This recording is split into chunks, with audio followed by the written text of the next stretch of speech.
Hey, Lord, baby. Lord, baby. This off the top. This here off the top. But listen close to what I'm saying. Working all the time, I'm on my grind, better know that I ain't playing. Come and help me high when I go cool, looking like Super Saiyan. Pool parties in Miami, shorties pop out, get a spray. Tired of being broke, so I sat down and made a plan. Got a mini yoke, this my wave, y'all just play on the sand. Better comprehend that I'm the man, what you don't understand. Acting like a female, but pretend, what's up, Joanna, man?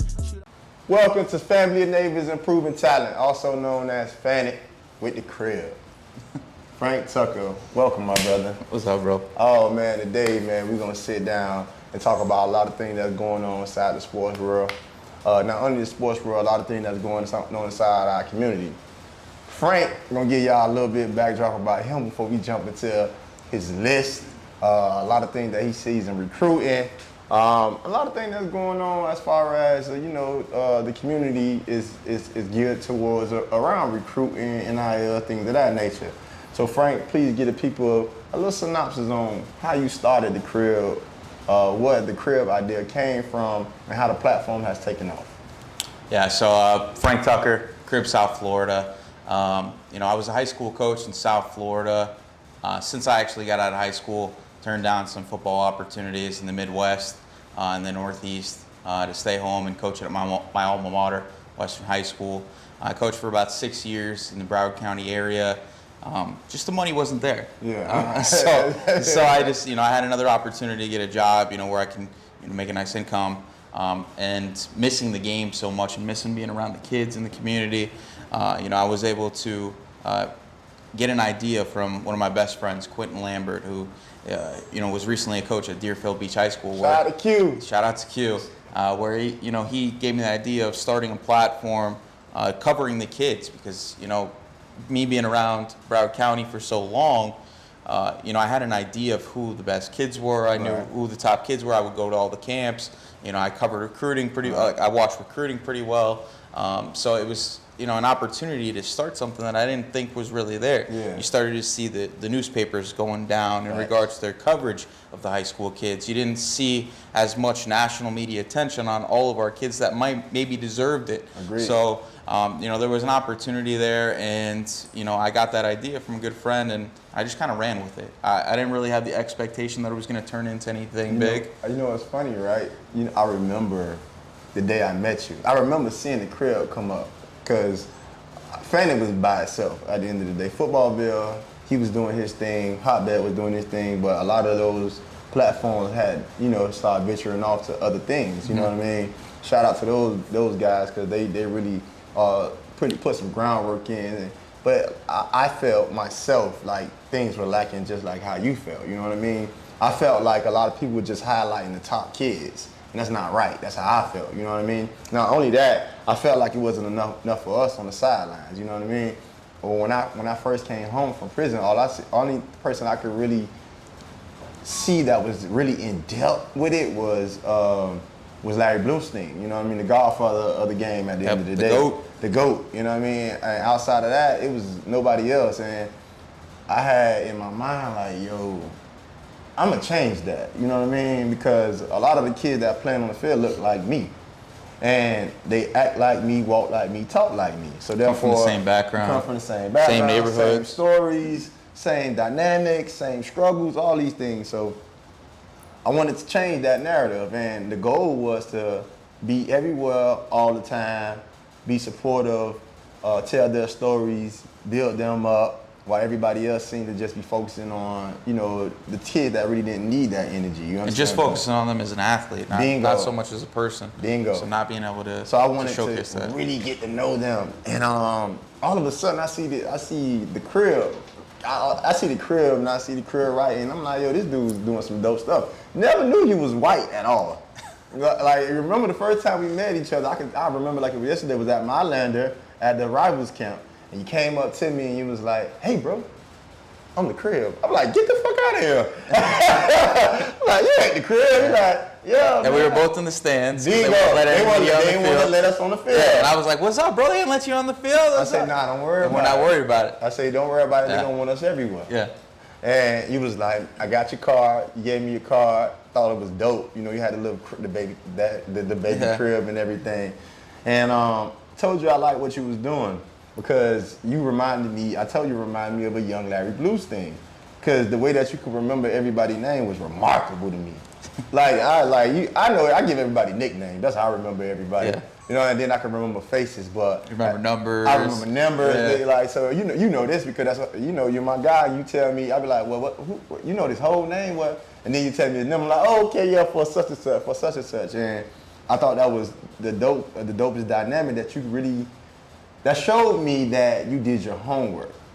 Cause you wasn't in our neighborhood. Yeah. You understand what I'm saying? Like, you didn't have that face card at the time. You have it now, but you didn't have that face card at the time. But I knew that if I attached myself to a person that really cared about our community, that it would change. And along the way, would you say it changed? Absolutely. I mean, I think both our platforms have changed and merged Definitely. together in a way that we envisioned it, but it blossomed in a way that I think even we, I don't even know if we hoped it would have turned into what it turned into. I think we bonded in a way that maybe we didn't know it would have happened before. I mean, we come from two totally different backgrounds. Agreed. Two totally different backgrounds. Yeah. I mean, but we both have the same passion and the same commitment to our kids and our community. Agreed. So those things just I think that's the thing that's the thing that I loved about you the most, though, was that the love and passion that you have for kids that you didn't know that didn't look like you. You understand what I'm saying? Because most of these platforms only care about the headlines and the story. They make them headlines. I tell the kids all the time, like, you're the face, you're the name. So you have to be careful and mindful of all these things. Like, just say, for instance, situations happen, and it could be a situation that has nothing to do with a big time kid, but they're gonna make them the headline for clicks. And that's the thing that I enjoyed about you. You wasn't in it for clicks. You was truly in it for the promotion. The promotion side of all kids. Agreed. There's Jamari Ford's the same way that the Brandon Innes is. Exactly. I mean, we can be transparent. I haven't made any money off the crib. It's not. This isn't a $0. This isn't a money-making scheme. This is as a passion, as a love for a coach. For somebody that has been on the ground, has been in the war, in the trenches, trying to promote these kids in a way that I don't think a lot of people do. Yeah. Because I think you even see a lot of our high school coaches. They focus so much on the kids that already have that attention. Agreed. Comparative to the kids that need it. Agreed. So I think that's where we come in and we're an asset. Is that we want to promote the kids that don't have that promotion. We want to discover the gems. All right, so now this is funny, right? Because I gotta ask you, right? Because I see it all the time. Like I tell people, if you gotta get mad at FranK, you gotta get mad at me. If you don't get mad at me, you gotta get mad at FranK. This is my twin brother. He's just a little light-skinned at the end of the day. But this is my twin brother because when he go, I go. If he go, I go. So I don't know if a lot of you guys know, but FranK is my partner in the Dade versus Broward game. And we had situations going on, man. And when I'm losing my mind, he losing his mind. You know, we're mirroring each other. We're mirroring our same energy. Right. The frequency is there. So I see a lot of people always attacking you as if though you don't know what you're doing. And I get offended. You know what I mean? Because I'm like, well, if you feel like he doesn't know what he's doing, then why do you feel like Larry knows what he's doing? Yeah. Because they put the same amount of energy and work. You know what I mean? Larry goes all across the country, looking at kids. I mean, you do the same thing, and to the point where we're like we watching film all day, every day. Like you're not just name grabbing or it's not just built on relationships. Bingo. Yeah. But I think the biggest thing since I think you've met me is my growth has been not so much being affected by people's opinions. Agreed. When someone does come at me, not coming back at them. Yeah, you definitely got. I think one of the things that you've always said to me is that you're a reader. Yeah. And emotional intelligence is your go-to. Yep. For me, I started reading 48 Laws of Power. Yeah. Look at him. And one of the things that they say in there is, basically saying that clout is okay no matter what. Facts. If it's good or it's bad, Facts. you have to take it and turn it into a power. Facts. Utilize that attention and that spotlight. For your own power. How you use that power is good or evil. But you can use it as power. Yeah. So instead of getting angry at people's opinion and taking their criticisms and internalizing it into rage or anger, you turn it into power. Agreed. all day, every day, twice on Sunday. And that's the thing, like growth. Like one of the things that we love to preach is growth. Like everybody's bound to make mistakes. I've made mistakes. I made a lot of mistakes in my past, but at the same time, it's about what are you doing now. So you building your platform, I saw a lot of mistakes, and you know, we confide to each other about situations, and it's always the growth. Like I might not like what you're telling me, but I listen to it because it's true. You know what I mean? And I appreciate that, and I'm quite sure, because I know you done try to fly off the handle a few times, but one thing I know I explained to you was, look, bro, if we're gonna do this, it's gonna come with the territory, especially when we talk about ranking kids. Yes. Because you got very emotional coaches, very emotional parents, uncles, aunties, fake cousins, fake Little League coaches. Everybody got an opinion that don't got no involvement with the kid. Now, we're going to segue because of that. Now, this is how we're going to segue, because you always come out with some of the greatest lists, I feel. You know what I mean? Appreciate that. I disagree with some of them at times. We go back and forth. We argue about them. That's the beauty of it, is the discussion. All day, every day. The creation of discussion. Because I'm never going to be 100% right. Right. Just like the guys who do the recruiting rankings, they're never 100% right. In fact, they're wrong most of the time. NFL drafts, they're wrong the majority of the time. Mel Kiper, I told you, I'm going to call ESPN to get you a job, because Mel Kiper went 0 for 30 with all his picks, and I know you can do way better than that. So, Mel, you suck. Frank is way better than you. Don't care how you feel. Carry on, my brother. But, I mean, there is no way to be 100% right, because at the end of the day, it's subjective, it's opinion. Facts. Right now, the one thing that I've tried to change over the course of the time since I started doing the rankings was implementing a point system, where it's a 5-5-5-5-5 system, 25 points overall. Explain that to the people. Yeah, so it's a 5 point. You get 1 to 5 points based on competition play. That's out of your control if you're an athlete. That's based on scheduling of your coach. And sometimes the competition you play is not Tell up your to coach par. stop bucking red. Yeah, so depending on what school you're at, that hurts your competition level. 2 is film. Yeah. That's very much huge. subjective. Very so much subjective. But if you pop on film, you're gonna get that 4 or 5 ranking. Then another thing is production, which is not subjective. Yeah. If you have 800 yards receiving, whether you're at Coral Gables or Avant Garde or St. Brendan, you're gonna get the same scores if somebody was at Killian and they had 800 yards. I don't take points away from that. Got you. And then the last 2 are projections to the next level. So you're recruiting, right? Yeah. How is your recruiting path looking right now? Right. Are you a projected Power 5 prospect? Are you a guy that's an elite level player? If you're a Brandon Innes, if you're a 5-star type player, you're going to get that 5. Now, if you're a 5'7" linebacker that has no offers and there's really not a path to, you might get a 2. Okay. Right? So you might have that 5 film and that 5 production, but you could be a 2 for projection to the next level. And it's because that's not a subjective thing. It's more of fitting, sense. fitting a sense. checkbox. Yeah, so, and then the last thing is projection to the next season. Okay. Right? Well, how I feel you're going to be an impact point system. next season. Don't nobody have this point system. Not 24/7, not Rivals, not On 3, not USA Today. My guy's the greatest when it comes to point system. Shout out to USA Today. Shout out to it. It don't matter. I don't care about you. I don't care that they down with you. I don't care nothing about that. At the end of the day, my guy created a point system that make more sense than a little bit. It's not. A lot of these people don't even see these kids play at all. Yeah. And that's the thing that offends me, is that you don't even see these kids play. You barely even watch their film. You just going off of hearsay. Like what? Oh yeah, he's great. Well, how you know he's great? You ain't never seen him play. So that's the power of us and power of you, is that we actually see these kids play on Thursday, Friday, Saturday, no matter what school, whether they're at Crop, Barbara Goldman, Avant-Garde, Western, it don't matter. Like, we're going to step up and watch them play, because everybody talks a good game. Yeah. You know what I mean? We'll go to a game on a Wednesday.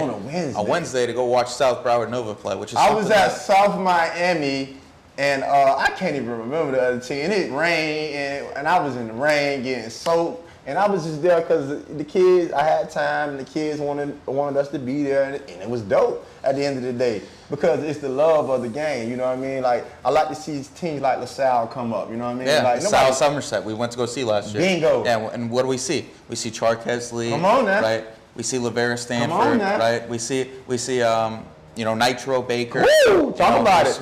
We see all these One kids, of the which are gems. 8th graders in the nation. Yeah, but if we only went to games like Miami Central American Heritage, Come on. if we only went to St. Thomas Aquinas versus Clickbait. Dillard, we would only see the Clickbait. kids that everybody else sees. Clickbait. So it's an opportunity for us to uncover those gems that we were speaking about before. Agreed. And give promotion to kids that might not have had that promotion beforehand. Now, with that being said, you dropped the list yesterday. I did. And you shook a few trees and you ruffled some feathers and some coaches got mad. Everybody being their feelings. Now, I do think the point system worked because I didn't get It as did. much backlash It this did. time around. You didn't.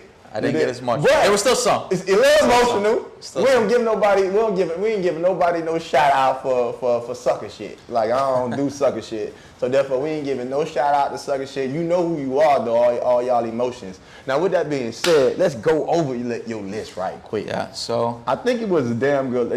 Like you said, when you told me the point system, I think that it worked out very well. But let's explain it to the people because when they see top 20 athlete, they thinking just a football player. Can you please give them a in-depth of what you mean when you say top 20 athlete? yeah. So I mean, a lot of the times a kid has a skill set of being an athlete, right? Like a Jamari Ford can play several different positions in the field. If we put him at defensive back, he's going to be able to play defensive Agreed. back. But did we consistently see him at No. those several positions? No. No, we didn't. Now, were there times where he motioned out to receiver or did help out in the slot? Yeah. Of course. But they had 4 receivers that were, Studs, impact players right. last year. So they had guys that were catching the football at receiver.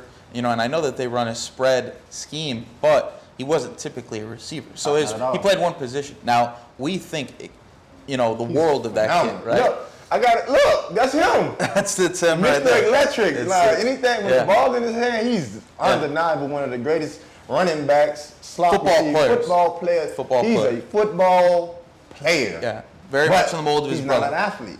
He's not an athlete in the criteria of the ranking. ATHs. Yeah. So like Ray did play other positions, right?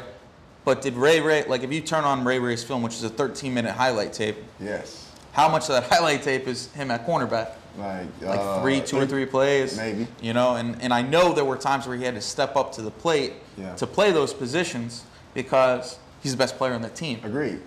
But was he a consistent cornerback? No. Right? Did we see him consistently at safety? No. Did we see him consistently at quarterback? Right? No. No. They had 2 other running backs. They had Modest, Yep. who is now Booker T, Yep. and they had his cousin Yep. Sterling Joseph at running back as well, Come on now. who had a 100-yard game. So I mean, when they have 2 other running backs, he can't consistently be playing the running back position. Agreed.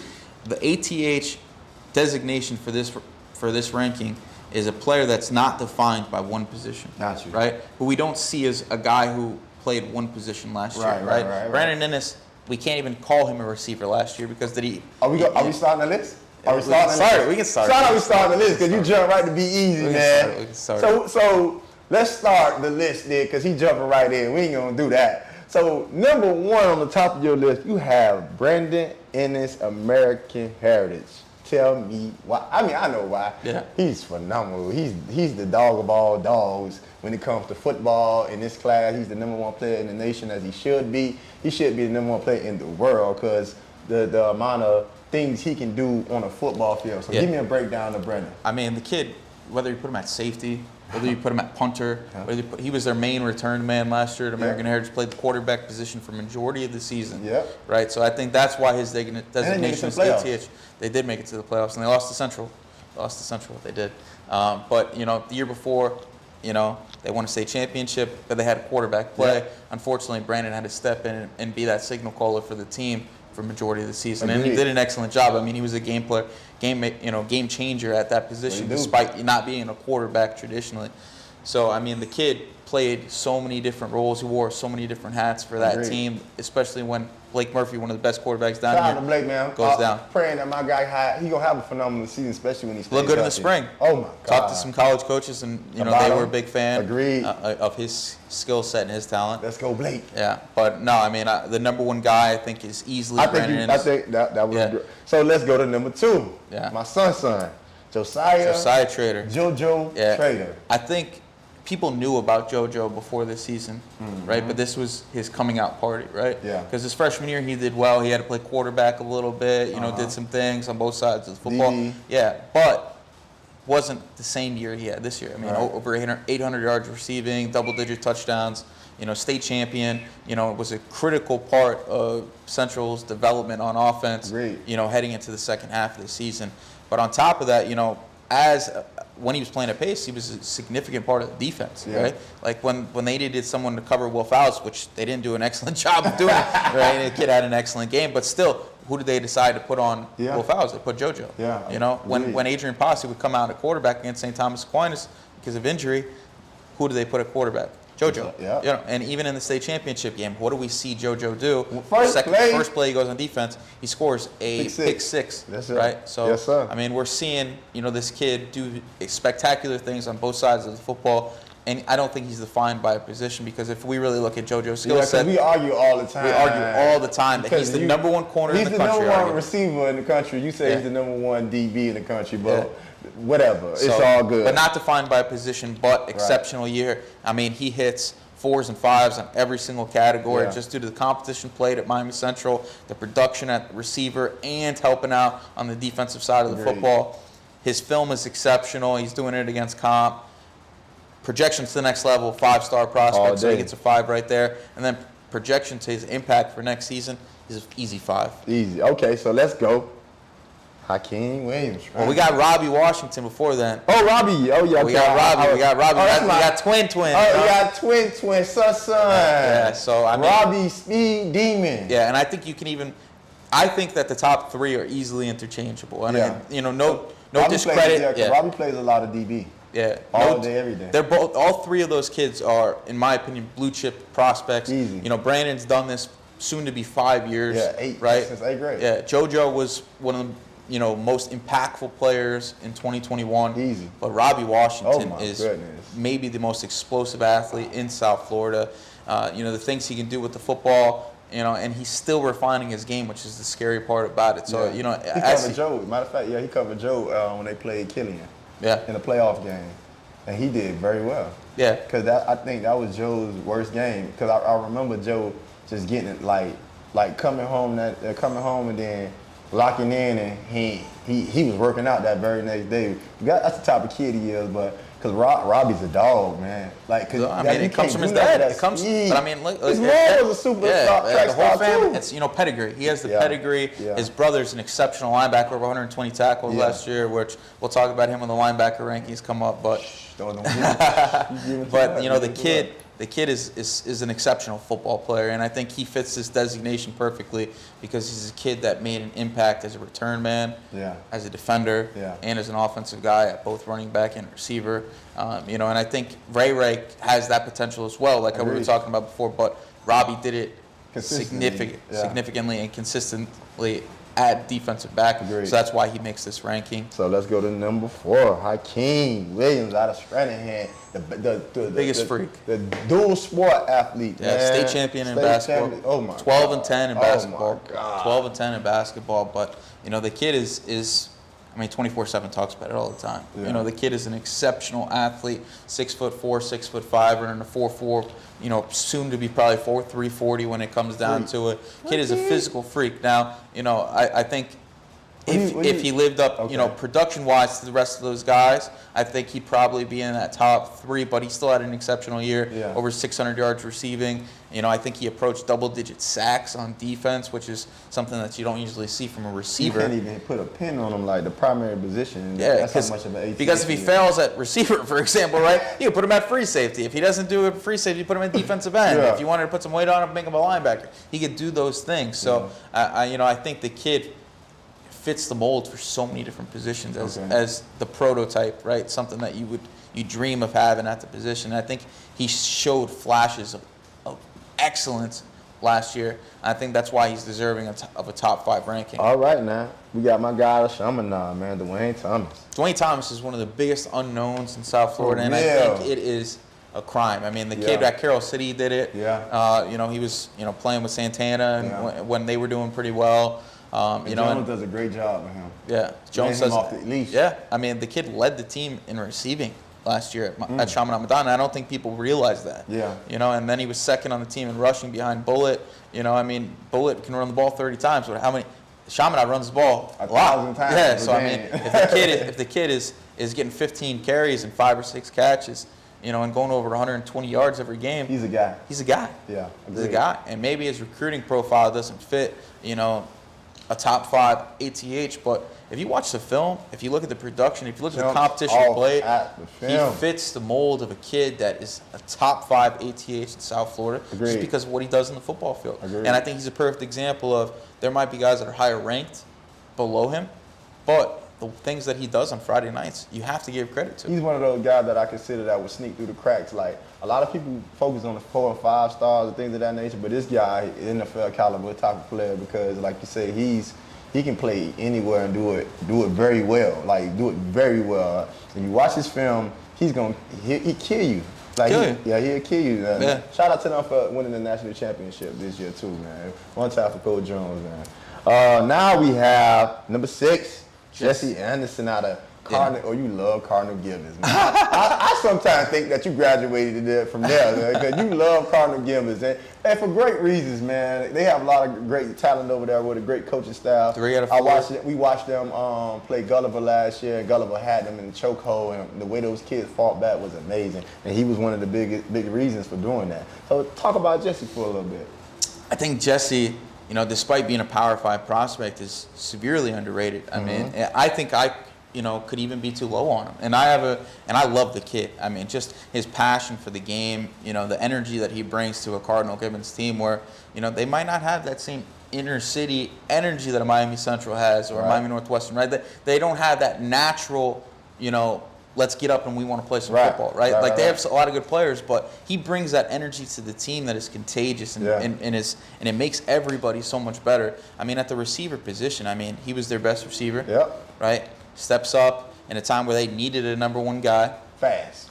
And then on defense, he's one of the best safeties in South Florida. Easy. And we're lacking that safety. So to say that, he's a dog. The things that he did in that Gulliver game, man, because he went against my guy, Aaron Rodgers Jr. That's what I call him. Carson, right? And Carson was carving them up. I think C4 had like 100 and something yards in the first half. 150 yards in the first half. And when they came out on, I don't know what they gave them. They went to like a 2 shell, and they completely just contained everything that they were doing in the passing game, and it worked. They said run the football on us and stop it. Yeah, we're gonna stop it. You keep throwing, we're gonna stop that. Yeah. So that took away. So let's go down to the bottom of the map to our guy Homestead, David Jester. David Jester was one of those kids that I felt like he had a Brandon Ennis type projection. Like when they were both 8th graders, they were both kind of on that same path. David Jester was a big time prospect as a young kid. And some injuries happened along the way and some circumstances happened, but the kid is still an exceptional football player. He's going to be a safety at the next level that we're like, how did this kid come out and nobody knew about him? Yeah. Right? 6'1", 6'2", super athletic, elite ball skills. Yeah. Elite ball skills, especially at the defensive back position. The kid's making one-handed catches at receiver. If he really wanted to, he could be a Power 5 receiver, in my opinion. Agreed. But he's so good at defensive back that's where he's going to end up playing. But in high school, he does everything you need on both sides of the football, despite having so much talent around him.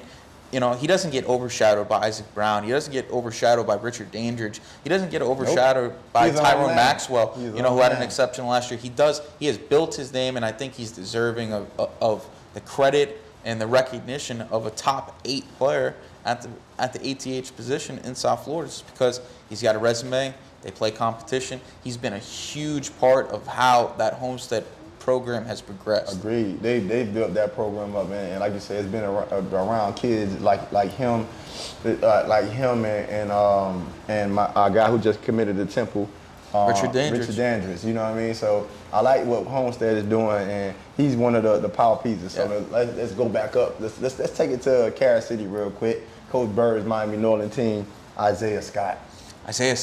He's one of the young kids on this list. Number 8.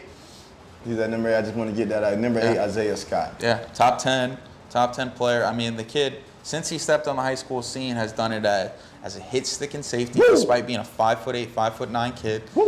exceptional receiver. And if you watched my Monsignor Pace game last year, you can argue that he's one of the best returners in the state of Florida. Easy. I mean, just in that game, I think he had 2 or 3 returns, one of them called back. Yeah. Dynamic. Yeah. Electrifying. Right? All 3 phases of the game, the kid makes an impact. He, Javin Simpkins is an All-American, super deserving. Easy. But if you look at, who might be the MVP of that team? Talk about it. It could be Isaiah Scott. I mean, like to hear that. Yeah. And Javin Simpkins, like I said, we love him, right? But Isaiah Scott does so many of the unsung things that is needed, to make that team successful. And New Orleans always fighting an uphill battle because the competition is always stiff in whatever division that they're in. Yeah. It's never easy. I mean, this year they're going to have to play Central. Yeah. So, I mean, this kid's going to be critical to them having success. Agreed. He's been critical since he was a freshman. So, I mean, this junior year is going to be huge for him coming up, recruiting-wise. Yeah. But I think that he does everything you need on Friday nights and has the potential to do more at the next level. Okay. So now we're going to go to number 9. I just love his name. And he just had a great spring. Lil Wayne McCoy. You got a name like Lil Wayne, man. Lil Wayne, not the rapper, but Mr. McCoy. This kid is everything you want at DB. At corner, he plays a lot. And at receiver. The thing that he does at receiver is ridiculous. So let's touch on Lil Wayne. Yeah. I mean, when you talk about the Miami Gardens Ravens program, right? I mean, you look at JoJo, you look at Jeremiah Smith, you look at Bullet, you look at TJ Bailey. I mean, it's name after name after name. And I don't think enough people were talking about Lil Wayne McCoy coming into high school. I mean, the kid right now is 6'2". He's gonna end up being 6'3", 6'4". Incredible length. Yeah. Great athlete. And people want to talk about competition play. He took advantage of the competition that he played. Yes, Production. That's why I think the production factor, the rankings, and that point is so important because, yes, he might not have played the competition that other guys played, but it balances itself out because his production's a 5. It reminds me of like when Brandon was at U school. Early on, yeah. Yeah, when his 8th grade, 9th grade year at U, like they played, subpar teams, but he just popped. You know what I mean? Yeah. And Lil Wayne, Lil Tucci, oh man, he pops, man. He reminds me of. He's very similar to me of someone like Richard Dandridge, who played at St. Brendan, right? Yeah. Where I don't think people gave Richard Dandridge enough, Isaac Brown too, Yeah. but they didn't give those kids enough credit just because of the competition that they play. But the kid, if he was at Western High School as a freshman, if he was back at Western, Oh my God. he would be dominating, I right? agree. If he was at any other school, he would be on the field, Yeah. whether that's at free safety, whether that's at corner, Yep. whether that's at receiver, Yep. both inside and outside. The kid has the skill set and the production. He's an exceptional football player that we're blessed to have in the 2024 I class. know that's right. Number 9, avant-garde. So now this is the guy you put me on. Antonio Robinson out of Florida Christian. Let's touch on him. I mean, another kid with pedigree. Dad was an NFL player for the Packers, and he's lived up to the billing. I mean, Agreed. but the kid plays quarterback. Yeah. Put him at running back. Put him at Highlights receiver. ridiculous. Yeah, highlights are ridiculous, and they're all over the field. He's going to play corner at the next level. And the kid's built out. He looks like a freaking supermodel, this kid. I mean, the kid. Yeah, I taught him to get sexy. He definitely worked on his abs. his biceps and shoulder. I mean, he's put he together. looks like he's been introduced to a college weight training program already, and it's a credit to his dad. It's a credit to his dad, and it's a credit to that Florida Christian program that he's stuck with. And I think you have to credit that loyalty a little bit because, despite having the opportunity to jump to a higher level of high school football competition, he stayed. Yeah. He stayed, and he's helped build that program up to, I believe they went 9-1 last year. 9-1. So, I mean, you got to give a lot of credit to Antonio Robinson and him leading the charge for that Florida Christian program in so many different roles. Kid is an exceptional football player. He's going to end up signing Power 5 as probably like a nickel type cornerback, but really good football player, fun to watch. So now let's get to number 11, Antoine Maines out of Gulliver. Yeah, this is a kid that at Coral Gables never really got the shine that he probably deserved. And, comes to Gulliver, I don't think anybody even knew that he transferred there. Didn't. Again, that's your info. You keep me updated now. You informed me about him transferring over there, and he was lights out. Yeah. So give the people a synopsis on how you feel about him. 6'1", 170, 175 pounds. I tell every Power 5 coach that you take this kid because there's no way he can fail. Facts. Right? Because whether he doesn't play receiver for you, he's good enough to play corner. Agreed. If he's not good enough to play corner for you because you have a different type of scheme, he could say- play safety, Yeah. right? Because he's going to come run the alley. Yeah. He's going to hit you. Yeah. He's got elite ball skills coming from an offensive position. The kid is an exceptional football player. And, you know, despite Jaylen Brown and DeCarlo Donaldson and Cedric Urban, Yeah. he didn't get outshined. Yeah. I mean, we're talking about this kid as one of the top athletes in South Florida because he had an exceptional year, Agreed. not because he plays, you know, in a program like Gulliver Prep, because nobody knew about him before then. There's no hype going around the kid. Zero. It's all deserving. Got it from the mud, Yep. right? So that, you know, this kid has the mold body-wise, he has the mold production-wise, and if you watch the film, there are traits that you just can't coach. Hey now. So now we're gonna move on to material. Jamari Haynes out of Plantation. Plantation has produced some of the greatest athletes ever to come through Broward County. So to put a Plantation guy on in Jamari Haynes, and he does his thing. I mean, Plantation, but they fell a little short. You know what I mean? Lost to Northwestern in the third round. Right, they fell a little short in Northwestern, but he was a key asset to that. First team program. All-State. All right. First team All-State, and I think Plantation's been looking for that impact guy since Jacoby left. I mean, it's only been a Agreed. year, but, you know, when you lose a program-defining player like Jacoby George to graduation, it's hard to just have someone step up and be that next guy. Exactly. He has seamlessly taken over that role. Yeah. I mean, over 800 yards receiving, double-digit touchdowns, exceptional return man. On defense, he makes impact plays as well. I mean, the kid is a football player. Football player, and you know, Plantation doesn't get a lot of the credit that they deserve. Every year that program is 8-2, 9-1. Maybe the competition is not as stiff as they like, but you got to credit results when results are there, and they do it. And they've developed kids. You know, Jamari Sweet was a first-team All-County kid. You know, a few years back, they had Jacoby George. They've had a lot of kids come through there that are NFL caliber guys. Agreed.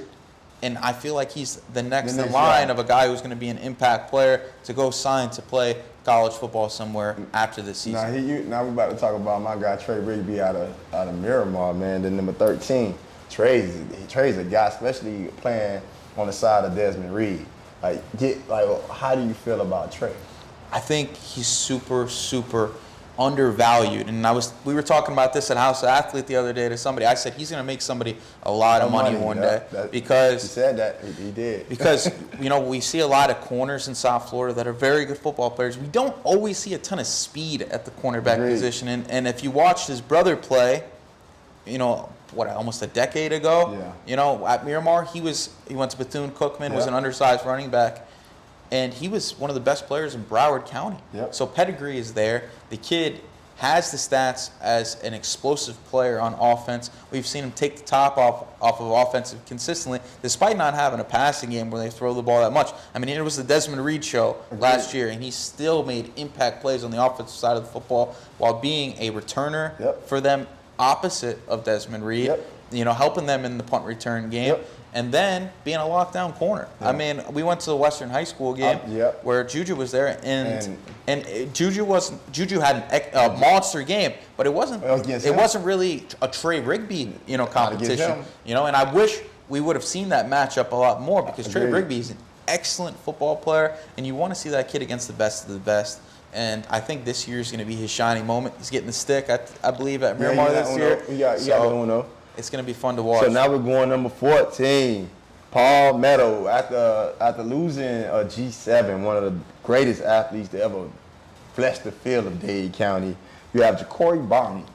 Yeah, people don't know this about Ja'Cory Barney. When he was in middle school, he was on the 4x4 AAU national champions. Running. Yeah, running. Yeah. So I mean, as a 4x4 team as a young group, you know, they were running Olympic level times for their age group, you know? Right. I mean, so the kid has the speed aspect of being an exceptional football player. I mean, he showed out in the spring jamboree in Palm Beach. The kid had 2 touchdowns.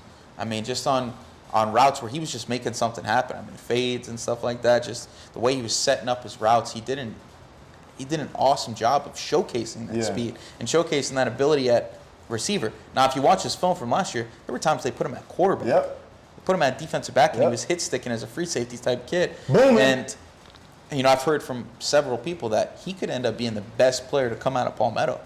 That's a lot. That's a tall tale. That's now. a tall, that's something. It's a hard task to live up to. Woo, You've had Leonard G7, Taylors, G7s, oh my Jason God. Marshalls, the Corey Colliers, and he fits that mold. So that was very high praises. Yeah.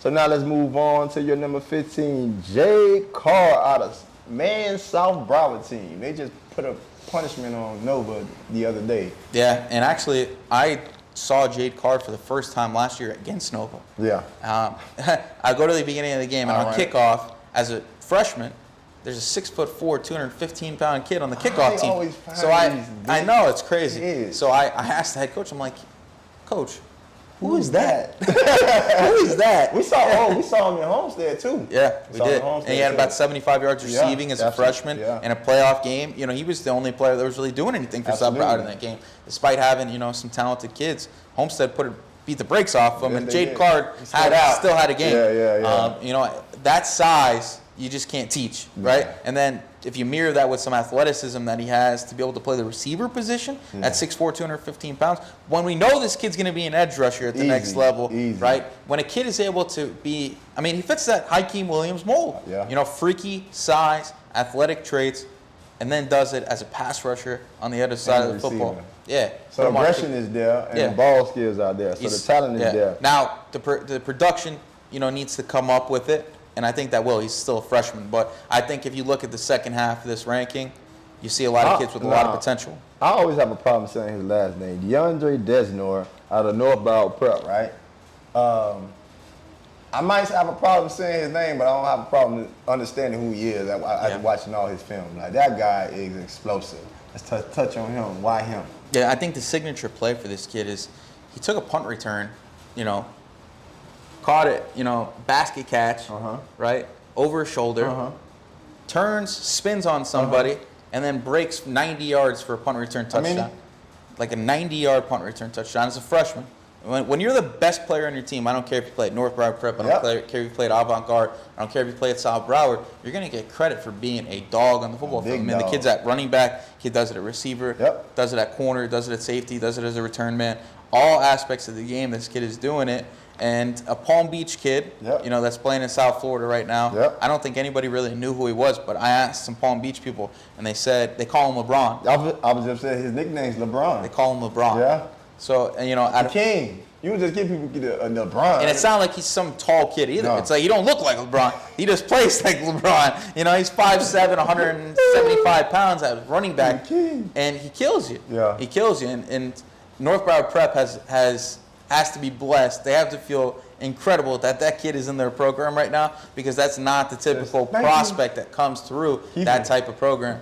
Cater to him. Keep him. All right. So now we have at number 17, Cameron South, another Palmetto kid. Another kid that played quarterback, wore a ton of different hats. He fits that mold of Ja'Cory Barney as well. Right now he's a freshman. Right, so this kid was playing impact snaps on the varsity level. Yeah. Right, this kid does it in so many different ways, and I don't think you can define him to a position. Nope. Right, and we've seen Palmetto in the past. They love to use their guys both ways. Yep. Whether it's on the offensive line, defensive line, punt return, kick return, quarterback, like Brashard Smith. Like we didn't even know what he was going to do in the next. Because he was going to be an elite player, no matter if he was a running back or DB, a receiver. I think these two kids fit that mold. Big time athletes with an opportunity on their hands to step up in 4A Metro to be, part of the change that gets them over the hump at Palmetto. Okay. So let's go to number 18. Jasant Wallace out of Belen Jesuit. Them boys out near FIU. That's what I call them. Boys near FIU. So let's talk about Jasant Wallace. So Jansen is part of a core group of kids at Belen Jesuit that, when they had, great players, it was always one player at a time, I feel like, at Belen Jesuit. Right now they got like 4 or 5 kids that are very good football players, and he's one of them, right? Yeah. If you turn on this kid's tape, I remember Juwan Dow's underestimated training, saw his film, and was like, that kid can play some football, man. He's a dog. Yeah, and I put him in my 2024 rankings, top 50, and he was deserving of that, and he's also deserving of being on this. The kid, scores, Look these kids up now. Yeah. We ain't just talking. Yeah. Number 19 now we have. He runs a sub 1100 too, as a sophomore. So He's got the pedigree. Number 19, we have Miami Beach, Ricky Joseph. I know you're like Miami Beach, yes, Miami Beach. Back-to-back Miami Beach. Back Miami Beach. But we don't skip. Stop doing that, man. Don't let these people in too early. So Ricky Joseph out of Miami Beach. Let's touch on it. Yeah, so the first of the two brothers on this list, I mean, Ricky has done it 2 years, right? I mean, I know it's Miami Beach. I know the competition isn't stiff, but you turn on the tape, every time the kid touches the football, it's a touchdown. Goodbye. He's gone. Goodbye. He's gone. I mean, and then you see him, he's physical, he's aggressive, and if he was anywhere else, just like a lot of these kids, I think he would be doing this the same level, right? Do I think he probably plays running back all the time? Probably not. No. He's probably an exceptional defensive back on an excellent team. But this kid is so good on the football field, he's got to wear so many different hats for this team. Yeah. And you see him do it. In Miami Beach, not typically, that prestigious program, but they're competitive in a lot of games because Ricky Joseph does so many things. Well, I mean, as a returner, as a running back, I mean, he's such a good football player. And if you turn on the tape, I think he's one of those Power 5 kids that plays on a lower level of high school football. And the funniest thing is back-to-back, you have his brother. And his brother fits that same mold, probably more of a receiver. Mitch Joseph, right? And at 20. Yeah, and he's bringing up the rear end of it all. Yeah, and so Miami Beach has like 3 or 4 kids, and these two brothers, I would say, are the top of the totem pole for that program. Mitch Joseph is very similar to his brother, a little bit longer, I think, but listen, they're exceptional athletes. They have production, they have film. It's just a matter of up in the competition level now. It's a matter of, making sure that their recruiting process goes to where it is, and that's where we come in. Right? That's where we have to promote these kids in a way that their recruiting reflects their film, it reflects their projection, and it reflects their skill set. They're both going to be 5s next year for their Miami Beach team because they're the best players on the team. Any kid that's the best player on the team, they got to get a 4 or 5. So those two kids fit that mold of guys that hit high points on a lot of things because of what they've done on Friday nights. So now we want to go back to the list. So the list, again, he broke down the list and how it was predicated, but now we want to give you a better understanding of why we do things the way that we do things. It's not based off of just, because right now the level of competition is a little scarce due to the current situation of kids can go anywhere, play anywhere. And a lot of kids, they don't have that old school mentality. And then a lot of men don't allow kids to just go to and perform at high levels because, at once upon a time, every school was good. I'm talking from HML, Edison, Diller, Plantation, South Plantation, like you had great games. Now, a lot of it is watered down because kids love pictures and they like attention more than they like football. We have a conversation about that a lot.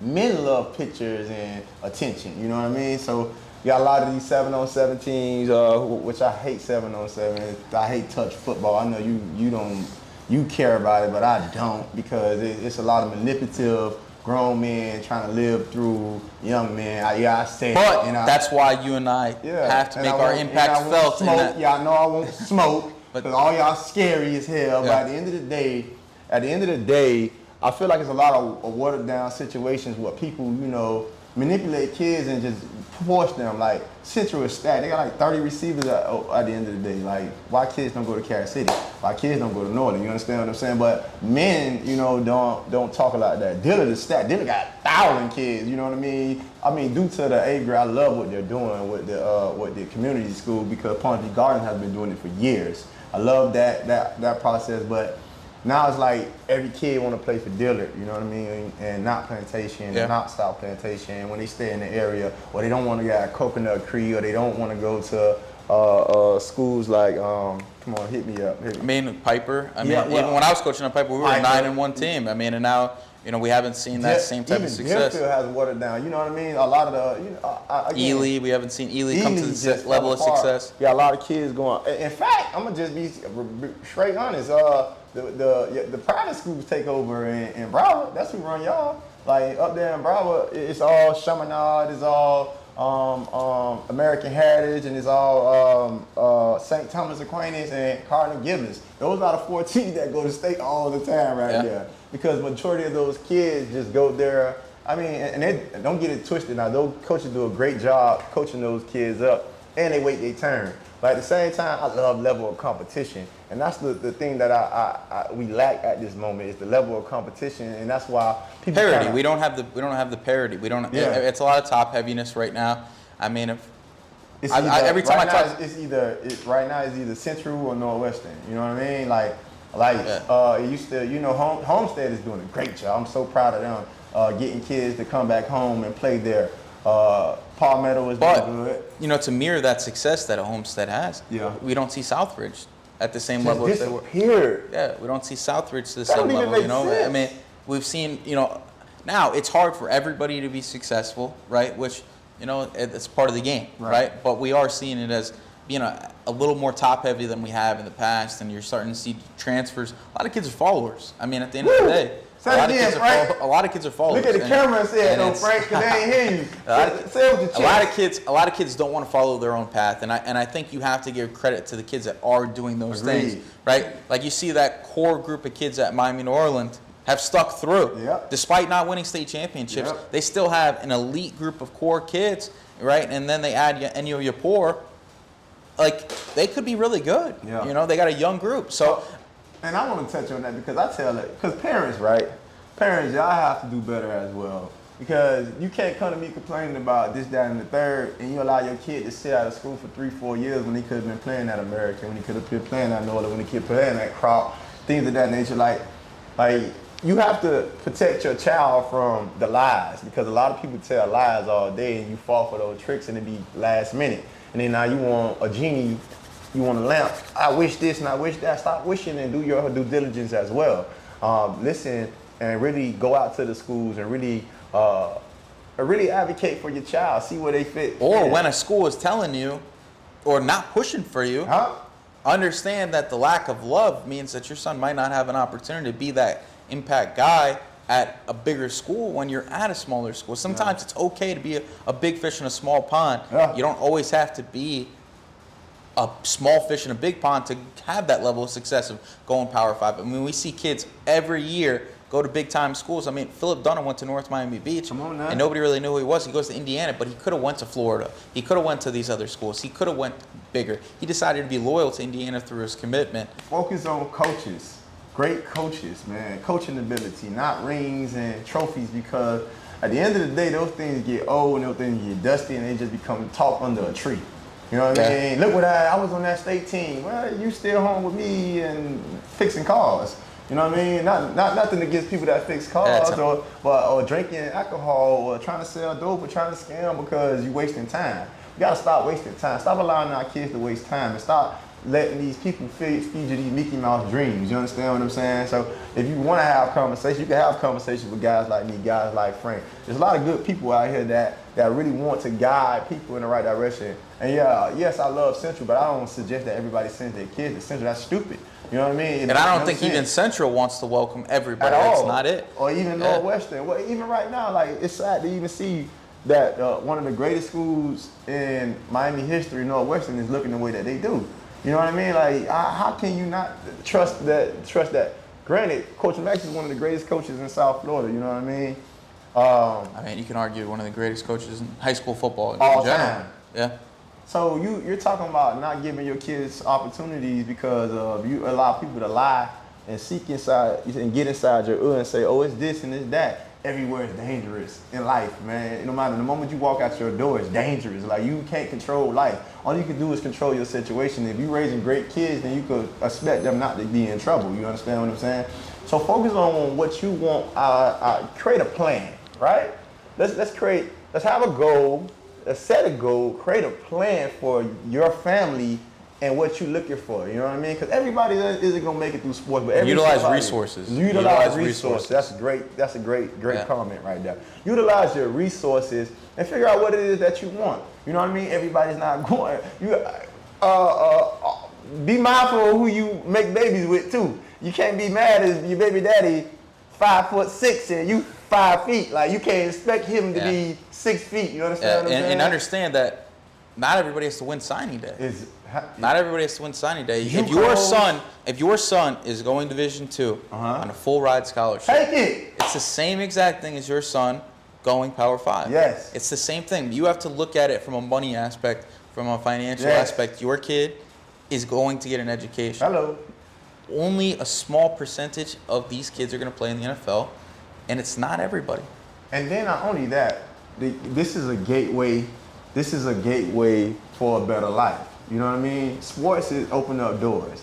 So with that being said, this was our first episode on FANIT with the crib. You know what I mean? I think we did a good job. I don't know, y'all tell us. so. Y'all get in the comments. Hope so. Y'all like, y'all subscribe. Y'all talk about the rankings. Y'all tell us, because now you get to talk to Frank, and Frank gonna reply back, because y'all be snapping on Frank, right? I'm gonna reply back as well. Y'all can snap on me if y'all feel like it. You know, I'm about smoke. I like smoke, so bring it our way. Again, like, subscribe, comment. Shout out to the Super Billionaire, our producer. Shout out to CEO Chris. Thank you, guys. D-Roll, man. Like, we shout out to Charles, our credit guy. You know, he got our mind right over here. Nobody owns us. Let's stay focused. This is what we do. FANIT, Family and Neighbors Improving Talent with the crib.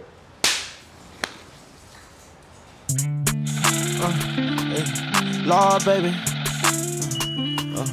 Lord, baby. This off the top. This here off the